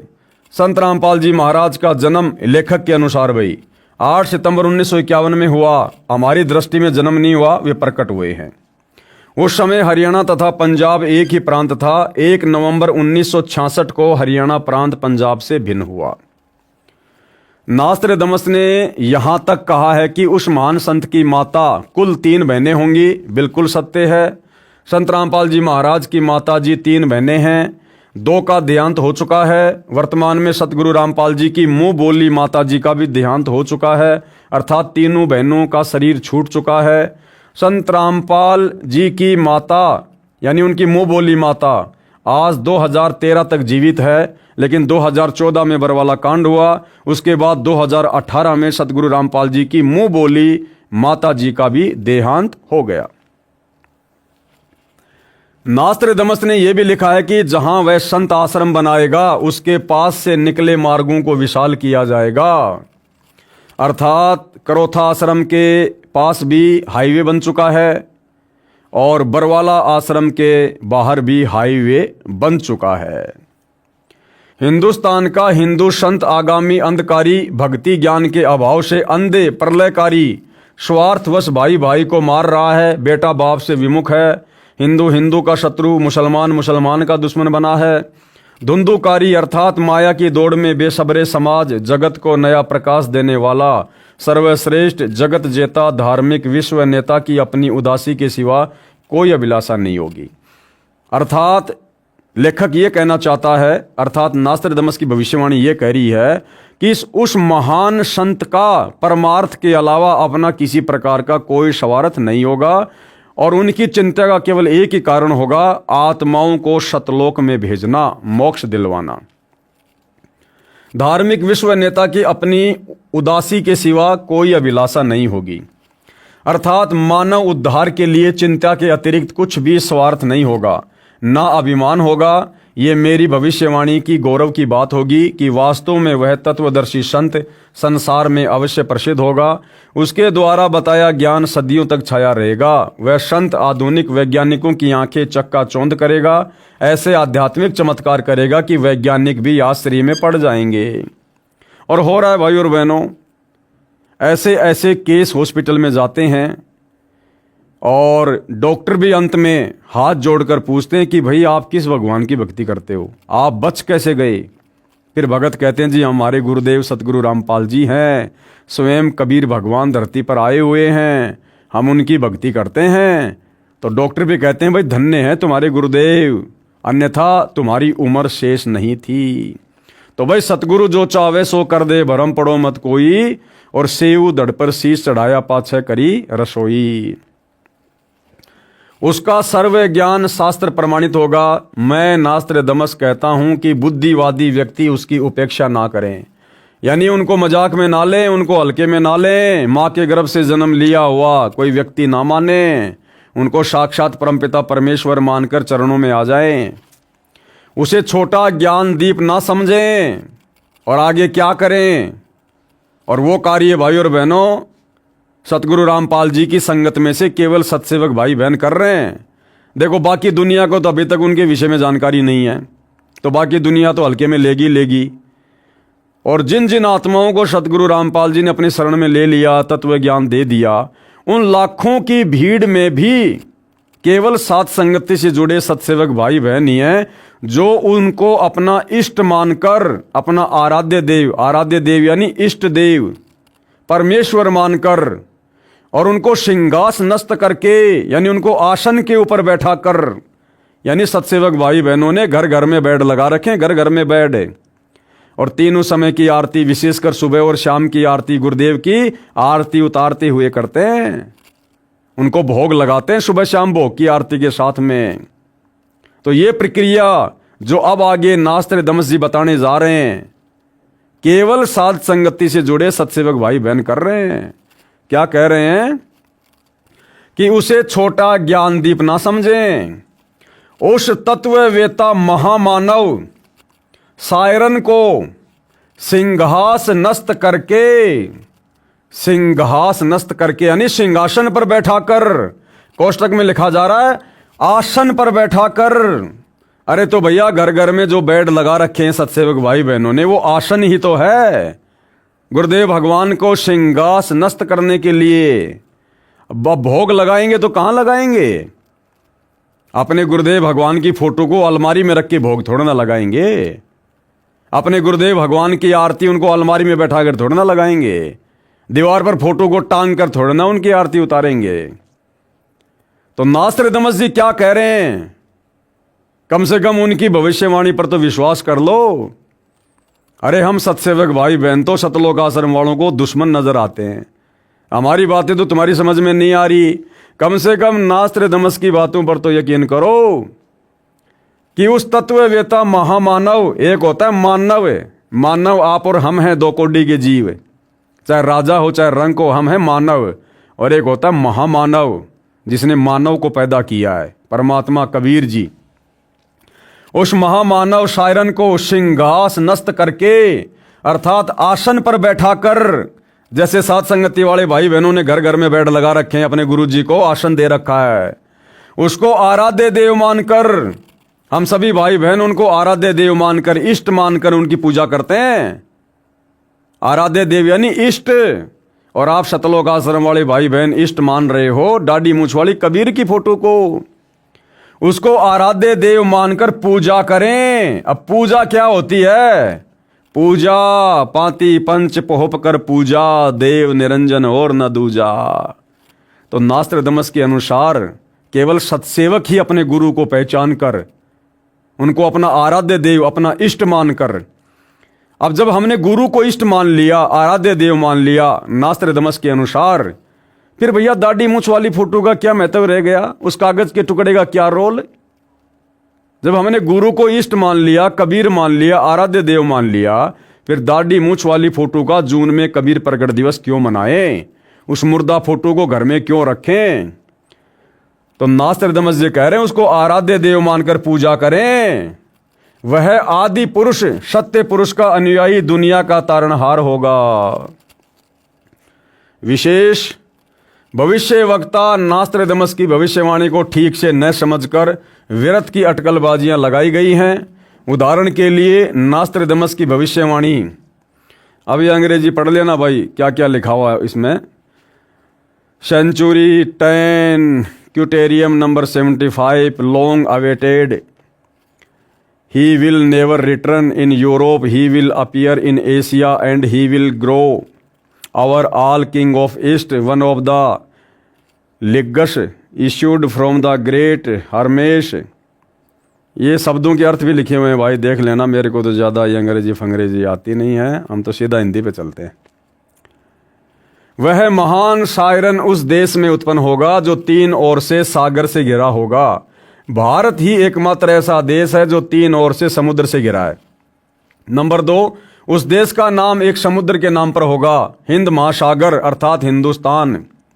वह महापुरुष हिंदुस्तान के उस क्षेत्र में जन्म लेगा जिसमें 5 नदियां रावी, सतलुज, झेलम, व्यास और चिनाब बहती हैं, अर्थात वो क्षेत्र है पंजाब। और जिस समय सतगुरु रामपाल जी प्रकट हुए 8 सितंबर 1951 को, उस समय यह धनाना का क्षेत्र, रोहतक का क्षेत्र पूरा पंजाब का क्षेत्र था। और फिर 1966 में पंजाब से हटकर हरियाणा बना। विवेचन, इस आधार से एक सज्जन ने अपना मत व्यक्त किया है कि श्री गुरु नानक जी के विषय में उपरोक्त भविष्यवाणी है, क्योंकि श्री नानक जी का जन्म पंजाब प्रांत में हुआ था।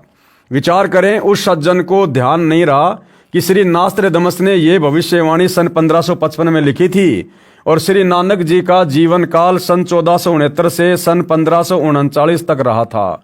ये भविष्यवाणी है, भूतवाणी नहीं है। इसलिए उस सज्जन का तर्क गलत है। संत रामपाल जी महाराज नास्त्रदमस के उचित पात्र हैं। आगे और क्या कुछ लिखा गया है। सेंचुरी नंबर 1 प्रश्न नंबर 76 में स्पष्ट किया है कि उस महान शायरन की माता जी 3 बहनें होंगी। संत रामपाल जी महाराज की माता जी नहीं, मुंह बोली माता जी 3 बहनें थी। उस महान संत के 2 पुत्र तथा 2 पुत्री होंगी और वर्तमान में दोनों बेटे भी नालायक हैं और दोनों बेटियां भी नालायक हैं। संगत की मर्यादा तोड़वाने में विशेष भूमिका निभा रहे हैं। संत रामपाल जी महाराज के 2 पुत्र तथा 2 पुत्री संतान रूप में हैं। नास्त्रदमस के समर्थन में अन्य भविष्य वक्ताओं की भविष्यवाणियां। अब जो भविष्यवाणी सतगुरु रामपाल जी के विषय में नास्त्रदमस जी ने की हैं, तो उन भविष्यवाणियों के समर्थन में अन्य कौन कौन भविष्य वक्ता हैं जिन्होंने बिल्कुल यही कहा है। नंबर 1 है, इंग्लैंड के ज्योतिषी कीरो ने सन 1925 में लिखी पुस्तक में भविष्यवाणी की है।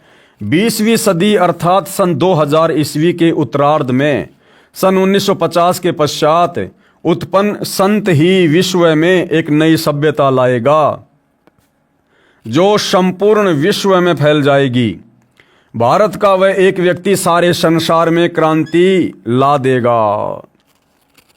तो बिल्कुल सतगुरु रामपाल जी के ऊपर खरी उतर रही है, क्योंकि 1951 में सतगुरु रामपाल जी का प्राकट्य हुआ।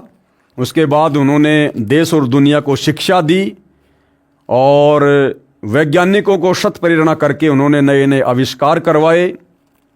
और उसके बाद सन 1994 से अपने भक्ति मार्ग को शुरू करके दुनिया को उन वैज्ञानिक उपकरणों के माध्यम से, सोशल मीडिया, टीवी चैनल, इन सब के माध्यम से उन्होंने अपने ज्ञान का प्रचार और प्रसार किया और करवाया।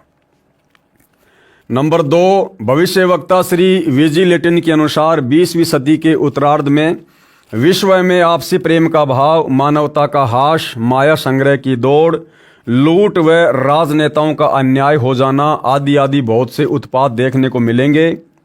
परंतु भारत से उत्पन्न हुई शांति, भ्रातृत्व भाव पर आधारित नई सभ्यता संसार में देश, प्रांत और जाति की सीमाएं तोड़कर विश्व भर में अमन व चैन उत्पन्न करेगी।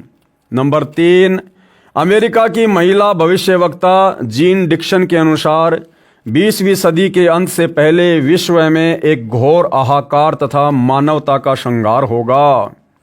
वैचारिक युद्ध के बाद आध्यात्मिकता पर आधारित एक नई सभ्यता संभवतः भारत के ग्रामीण परिवार के व्यक्ति के नेतृत्व में जमेगी और संसार से युद्ध को सदा सदा के लिए विदा कर देगी। अमेरिका के भविष्यवक्ता श्री एंडरसन के अनुसार 20वीं सदी के अंत से पहले या 21वीं सदी के प्रथम दशक में विश्व में असभ्यता का नंगा तांडव होगा। इस बीच भारत के एक देहात का एक धार्मिक व्यक्ति, एक मानव, एक भाषा और एक झंडा की रूपरेखा का संविधान बनाकर संसार को सदाचार, उदारता, मानवीय सेवा व प्यार का सबक देगा। ये मसीहा सन 1999 तक विश्व में आगे आने वाले हजारों वर्षों के लिए धर्म व सुख शांति भर देगा। अब हालैंड के भविष्यवक्ता क्या कह रहे हैं? हालैंड के भविष्य दृष्टा श्री गेरार्ड क्राइसेसे के अनुसार 20वीं सदी के अंत से पहले या 21वीं सदी के प्रथम दशक में भयंकर युद्ध के कारण कई देशों का अस्तित्व ही मिट जाएगा, परंतु भारत का एक महापुरुष संपूर्ण विश्व को मानवता के एक सूत्र में बांध देगा। वह हिंसा, फूट, दुराचार, कपट आदि संसार से सदा के लिए मिटा देगा। अब अमेरिका के एक दूसरे भविष्यवक्ता श्री चार्ल्स क्लार्क के अनुसार 20वीं सदी के अंत से पहले एक देश विज्ञान की उन्नति में सब देशों को पछाड़ देगा। कौन? अमेरिका। परंतु भारत की प्रतिष्ठा विशेषकर इसके धर्म और दर्शन से होगी, जिसे पूरा विश्व अपना लेगा। यह धार्मिक क्रांति 21वीं सदी के प्रथम दशक में संपूर्ण विश्व को प्रभावित करेगी और मानव को आध्यात्मिकता पर विवश कर देगी। अब ये हंगरी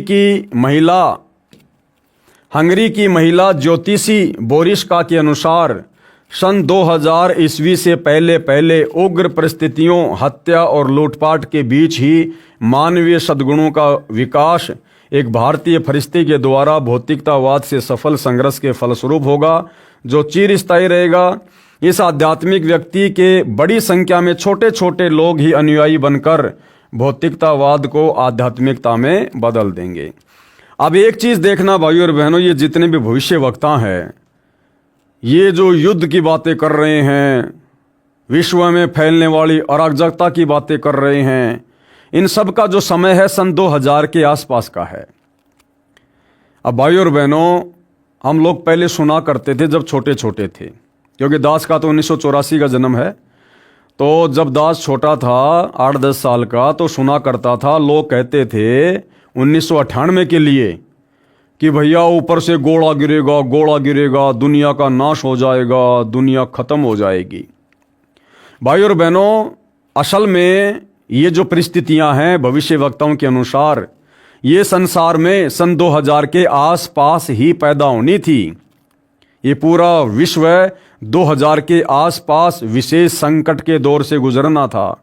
लेकिन भाई और बहनों, उस समय तक सतगुरु रामपाल जी परमेश्वर जी का ज्ञान, उनका प्रचार प्रसार देश और दुनिया में इतना नहीं हुआ था। इसलिए इस महापुरुष सतगुरु रामपाल जी ने भविष्यवाणियों के अनुसार होने वाली उन घटनाओं को उस समय टाल दिया और परमात्मा ने कुछ समय के लिए और आगे बढ़ा दिया, उस समय को, विनाशकारी समय को। और उस समय को आगे बढ़ाया तो भाई और बहनों, प्रकृति का हिसाब तो परमात्मा ने भी नियम अनुसार बराबर करना पड़ता है। वो होना था 1998 2000 के आसपास, लेकिन सतगुरु रामपाल जी ने समय को आगे बढ़ा दिया। लेकिन काल के कागजों में तो भैया पूरा करना पड़ता है। उसके लिए 2006 का क्रोथा कांड हुआ। उस समस्या को परमात्मा ने अपने ऊपर लिया जो पूरे विश्व के ऊपर आनी थी। फिर आपने सुना होगा, भविष्य वक्ता कह रहे थे भैया 2012 में दुनिया का अंत हो जाएगा, दुनिया का अंत हो जाएगा। बिल्कुल होना था, लेकिन परमात्मा ने फिर से समय को आगे बढ़ाया कि अभी भी मेरा तत्व ज्ञान पूरे विश्व में, विशेषकर पूरे भारतवर्ष में अच्छे से नहीं फैला है। उस समय को परमात्मा ने आगे बढ़ाया। अब समय आगे बढ़ाया तो परमात्मा ने प्रकृति के नियमों को तोड़ा, लेकिन परमात्मा ने तो नियम नहीं तोड़ते, युद्ध तो दिखाना पड़ेगा। फिर परमात्मा ने 2014 बरवाला कांड, वो जो हुआ था काल की प्रेरणा से, इन आश्रम वालों के माध्यम से, जो होना था बहुत बड़ी तबाही, लेकिन परमात्मा ने हल्के में टाल दिया और 2014 का वो बरवाला कांड होके रह गया। समय को परमात्मा ने फिर आगे टाल दिया कि अभी मेरा ज्ञान पूरी तरह से मेरे बच्चों तक नहीं पहुंचा है। अब भाइयों और बहनों, जो 2028 का समय है, अब ये समय आगे नहीं बढ़ेगा। चाहे कोई ज्ञान को समझे चाहे ना समझे, सारी उम्र परमात्मा संदेशा देने में नहीं लगा रहेगा। सतलोक के लिए आत्माएं भी तैयार करनी है। तो 2028 युग परिवर्तन का समय खुद सतगुरु रामपाल जी ने अपनी ज्ञान गंगा पुस्तक में नास्त्रदमस की भविष्यवाणी में लिखा हुआ है। और सतगुरु रामपाल जी ने लिख दिया तो भाई फाइनल है। अब ये समय आगे नहीं टलेगा। मुट्ठी भर भी समय हमारे पास नहीं है। हम 2025 के दिसंबर के महीने में जी रहे हैं। 26, 27, 28 मुश्किल से 3 वर्ष हैं। अगर संभल सको तो संभल लेना।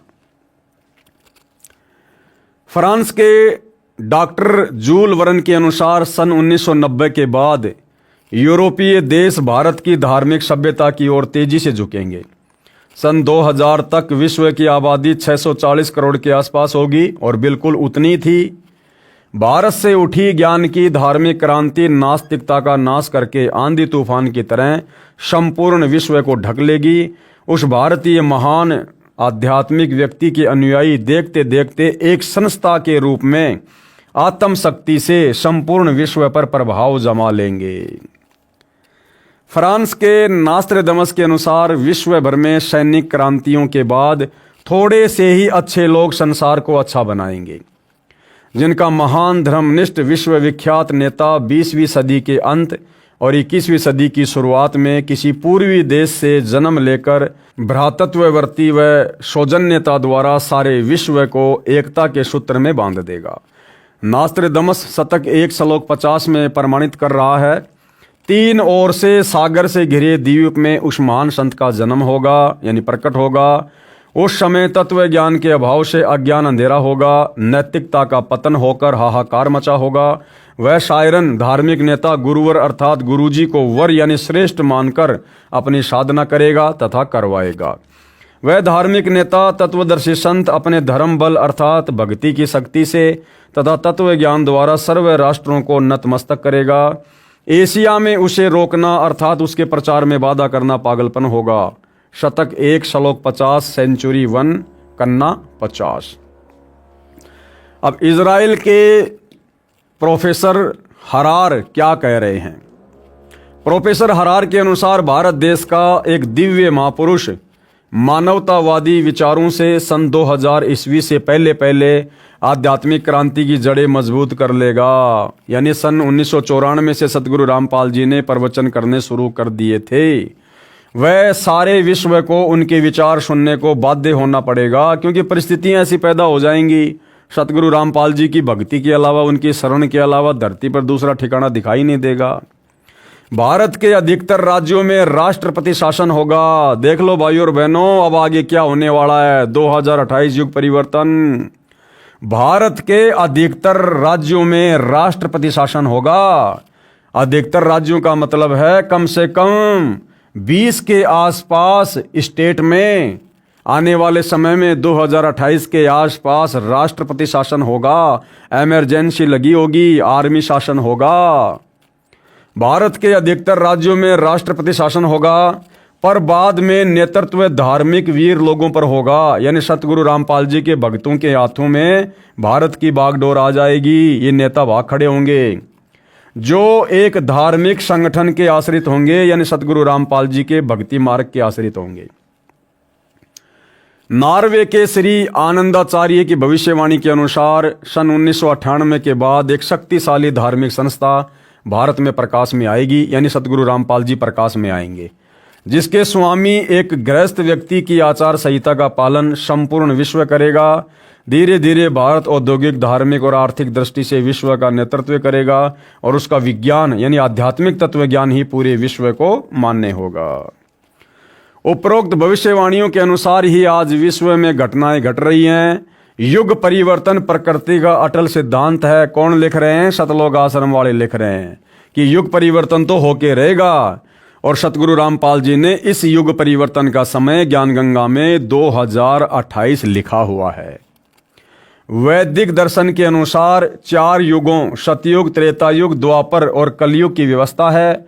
जब पृथ्वी पर पापियों का एक छत्र साम्राज्य हो जाता है, तब भगवान पृथ्वी पर मानव रूप में प्रकट होता है। अब देख लो भाइयों और बहनों, बार बार संत रामपाल जी को जन्म लिया है, जन्म लिया है, जन्म लिया है लिखने वाले और कहने वाले ध्यान से देख लो भाई क्या लिखा हुआ है कि जब जब पृथ्वी पर दुष्टों का, राक्षसों का, गलत प्रवृत्ति के, गलत विचारों वाले व्यक्तियों का एक छत्र साम्राज्य हो जाता है, जैसी परिस्थितियां वर्तमान में प्रकट हो रही हैं, तब क्या होता है?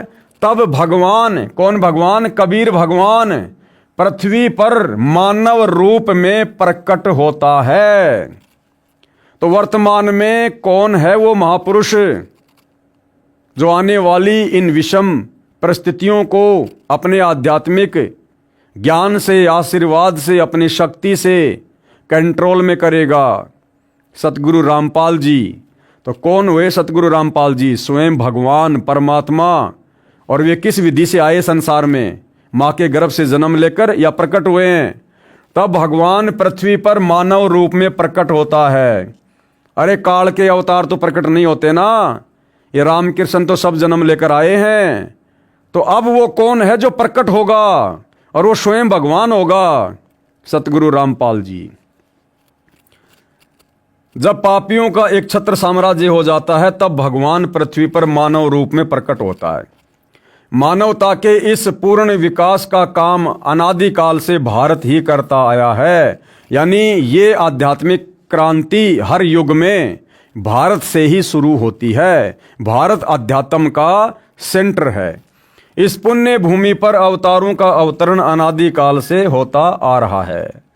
लेकिन कैसी विडंबना है कि ऋषि मुनियों, महापुरुषों व अवतारों के जीवन काल में उस समय के शासन व्यवस्था व जनता ने उनकी दिव्य बातों व आदर्शों पर ध्यान नहीं दिया और उनके अंतर ध्यान होने पर यानी उनके शरीर छोड़ के जाने पर दूने उत्साह से उनकी पूजा शुरू कर पूजने लग गए। जैसे रामचंद्र जी त्रेता युग में आए, किसी ने उनको विष्णु का अवतार नहीं माना, उनके साथ में लड़ाई झगड़ा राग द्वेष करने में लगे रहे और उनके जाने के बाद में आज उनके मंदिर बना के पूज रहे हैं। द्वापर में श्री कृष्ण जी आए, उस समय उनकी बातों को किसी ने नहीं सुना, हमेशा लड़ाई झगड़े रखे उनके साथ में, ठंडा पानी नहीं पीने दिया। अंत में बेचारा मथुरा छोड़ के द्वारिका चला गया, वहाँ भी सुख शांति से नहीं रहा। कुछ समय बाद एक शिकारी ने जहरीला तीर उनके पैर में मार दिया, हिरण की आंख समझ कर तड़प तड़प कर मौत हुई। और अब उनके जगन्नाथ जैसे बड़े बड़े मंदिर बनाकर मूर्तियां रख के उनकी पूजा की जा रही है। तो लेखक कहना चाहता कि ऐसी गलती वर्तमान में मत करो जो हम पहले कर चुके हैं। अब महापुरुषों का महापुरुष, भगवानों का भगवान सतगुरु रामपाल जी स्वयं धरती पर आया हुआ है। अब इनके ज्ञान को अच्छे से सुनकर समझकर अपने आत्म कल्याण के लिए, परिवार की रक्षा के लिए अब उनकी शरण में आ जाओ। ये भी एक विडंबना है कि हम जीवित और समय रहते उनकी नहीं मानते, अपितु उनका विरोध व अपमान ही करते हैं। कुछ स्वार्थी तत्व जनता को भ्रमित करके परम संत को बदनाम करके बाधक बनते हैं। यह उक्ति हर युग में चरितार्थ होती आई है और आज भी हो रही है। जो महापुरुष हजारों कष्टों को सहन कर अपनी तपस्या व सत्य पर अडिग रहता है, उसकी बात असत्य नहीं हो सकती। सत्य पर अडिग रहते हुए ईसा मसीह ने अपने शरीर में कीलों की भयंकर पीड़ा को झेला। शुक्रात ने जहर का प्याला पिया। श्री राम तथा श्री कृष्ण जी को भी यातनाओं का शिकार होना पड़ा। सजनों, यदि आज के करोड़ों मानव उस परम तत्व के ज्ञाता संत को ढूंढकर स्वीकार कर उनके बताए पथ अनुसार अपनी जीवन शैली को सुधार लेंगे तो पूरे विश्व में सद्भावना, आपसी भाईचारा, दया तथा सद्भक्ति का वातावरण हो जाएगा निसंदेह और होगा। लेकिन आप शतलोक आश्रम वाले भाई, आप क्या कर रहे हो? आप शतलोक आश्रम वाले, सतगुरु रामपाल जी के परिवार वाले, अरे कितना पाखंड फैला दिया तुम लोगों ने उस ग्रेट सायरन के भक्ति मार्ग में। राजनीति जैसा गंदा कर्म तुम लोगों ने शुरू कर दिया। दुनिया के साथ में फालतू का भाईचारा तुम लोगों ने निभाना शुरू कर दिया। परशुराम की जयंती में भक्तों को बैठाकर आन उपासना तुमने शुरू करवा दी। अयोध्या के राम मंदिर में आने वाले काल उपासकों के लिए 1 महीने का भंडारा लगाकर काल उपासना में सहयोग तुम लोगों ने करवा दिया। आनंदपाल जैसे गुंडों की सीबीआई जांच का समर्थन और 5 लाख रुपए देकर परमात्मा के भक्ति विधान को तुम लोगों ने बिगाड़ दिया। संत और गुंडों का समर्थन क्यों भाई? तो तुम लोग क्या कर रहे हो भाई? ठीक है, जैसा लिखा है वैसा ही होगा आने वाले समय में। लेकिन सतलोक आश्रम वालों, आप भी तो सतगुरु रामपाल जी को नहीं पहचान रहे। आप भी तो उनके तत्व ज्ञान को आधार नहीं बना पा रहे। और उनको ना पहचान कर, उनके ज्ञान को आधार ना बनाकर आप भी तो हम सत्सेवकों के ऊपर मुकदमे लगवा रहे हो झूठे। हमें जेल भिजवा रहे हो झूठी गवाही देकर। अपने भगत भाई बहनों के साथ, सत्सेवकों के साथ में तुम लठों से मारपीट करते हो, लाठी डंडों से पिटाई करते हो। तो तुम कब सुधरोगे? तुम कब भाईचारे में आओगे? तुम्हारे अंदर कब ये सद्भावना पैदा होगी जो यहां तुम इस पुस्तक के माध्यम से दुनिया को संदेशा दे रहे हो? वर्तमान का मानव बुद्धिजीवी है, इसलिए उस संत के विचारों को अवश्य स्वीकार करेगा तथा धन्य होगा। वह संत है जगत गुरु तत्वदर्शी संत रामपाल जी महाराज। कृपया पढ़िए संत रामपाल जी महाराज की संक्षिप्त जीवनी, जो सर्व भविष्यवाणियों पर खरी उतर रही है। संक्षिप्त जीवनी शब्द उचित नहीं है, संक्षिप्त लीलामय जीवनी, लीलामय, क्योंकि महापुरुष जो होते हैं वो लीला करते हैं। आम प्राणियों की तरह हमें सामान्य जीवन जीते अवश्य दिखाई देते हैं, परंतु उनका वो जीवन लीलामय होता है। तो संत रामपाल जी महाराज जी का संक्षिप्त लीलामय परिचय यहाँ पर लेखक ने लीलामय लिखना चाहिए था, लेकिन लेखक जो भगत है वो अभी सतगुरु रामपाल जी को केवल अपना गुरु मान रहा है, अपना इष्ट नहीं मान रहा। अगर इष्ट मानता तो इष्ट यहाँ पर लीला करने आता है। इष्ट कौन? कबीर। तो कबीर जी लीला में सारा काम करते हैं। तो भाइयों और बहनों, इस विषय के ऊपर हम कल विशेष तौर पर जानेंगे, समझेंगे, और अध्यात्म के साथ साथ हम गहरी शिक्षा भी लेंगे, ताकि हम निकट भविष्य में गलतियां करने से बचें, मर्यादा में रहकर भक्ति को सफल करें और अपने मनुष्य जीवन को धन्य करें। तो आज के वीडियो में केवल इतना ही। कल फिर परमेश्वर की सेवा में हाजिर होंगे। तब तक गुरुदेव भगवान हम सबको आशीर्वाद दे, सद्बुद्धि दे। बंदी छोड़ सतगुरु रामपाल जी भगवान की जय हो।